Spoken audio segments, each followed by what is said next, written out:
Hello guys! Magandang gabi po sa ating lahat. So, tonight ang ating recipe is garlic leaves or cow choy. So, ito siya ay soak in water, added some salt para matanggal yung mga pesticide dyan. So, cut it like 1 inch or depende sa inyo gaano kahaba. So this is our duck's blood, guys. I stir fry the garlic and added there. Then that is the chili sauce. So may garlic na siya na na-stir fry para maging tasty ang ating duck's blood kasi wala yan siyang taste, guys.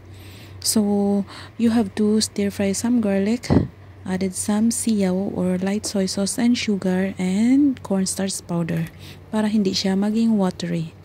So, wash your cow choy or garlic leaves. Then, drain extra water and mince some garlic para sa ating pag-fry mamaya. So, there, ready na siya, guys. Super bilis lang siya. And our sauce also is ready na. You can, anyway, by the way, you can buy chili sauce sa supermarket and the duck's blood. Nakakana siya, guys. Depende sa inyo paano ninyo i-prepare. But here, this is the way I prepare, guys. So, in your wok, heat the wok. Super init siya, guys, para hindi siya mag-stick ang ating i-fry mamaya. So, there, umusok siya. Add some oil. Hindi siya healthy, guys, kapag maraming oil. So, tansyahin lang mga 1 spoon, 1 tablespoon. Then, add your garlic, minced garlic. So, dapat, ano siya, guys, medyo brown yung garlic natin para mabango ang ating niluluto. So, ayan siya.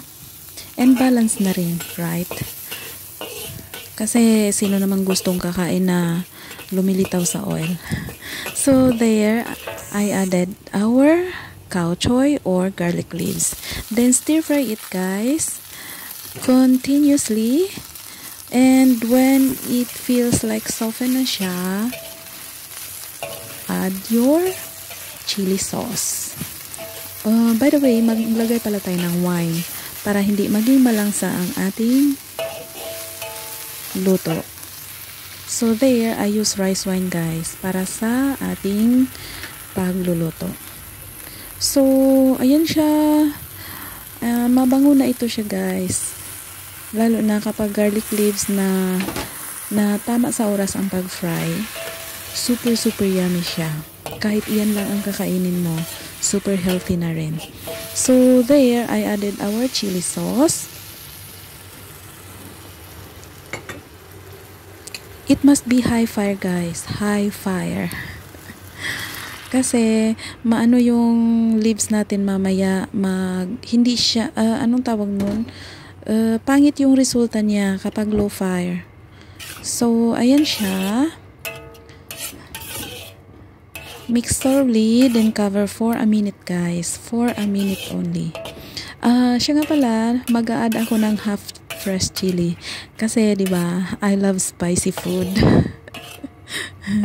Kahit chili sauce na yun siya, guys, but I still added a fresh chili kasi iba talaga yung feeling kapag fresh kaysa yung ready-made na.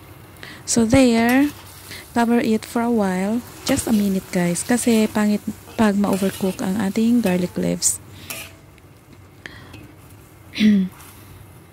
So yummy na, guys. So yummy, so yummy. Ayan siya. Madali lang siyang lutuin, guys. Super dali, super bilis. Like, it takes only maybe 5 minutes.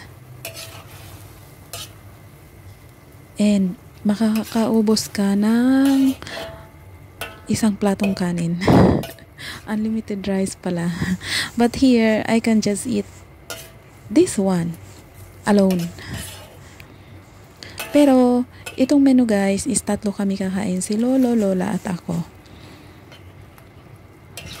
So, cover natin saglit, guys, para kukulo siya. Dahil naglagay tayo na-add na natin ang ating duck's blood. There. So, ready to serve na siya, guys. And big shoutout pala sa aking channel members, Fantastic Kiko, Hernan Fernandez TV, and An Austria. So, yummy na siya, guys, diba? Pumupula talaga yung sauce ng chili.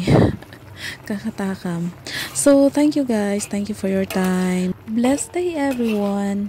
Eat healthy, live happy, and keep fit. And please do share it with your community, guys, if you ever happen to think my video helps you.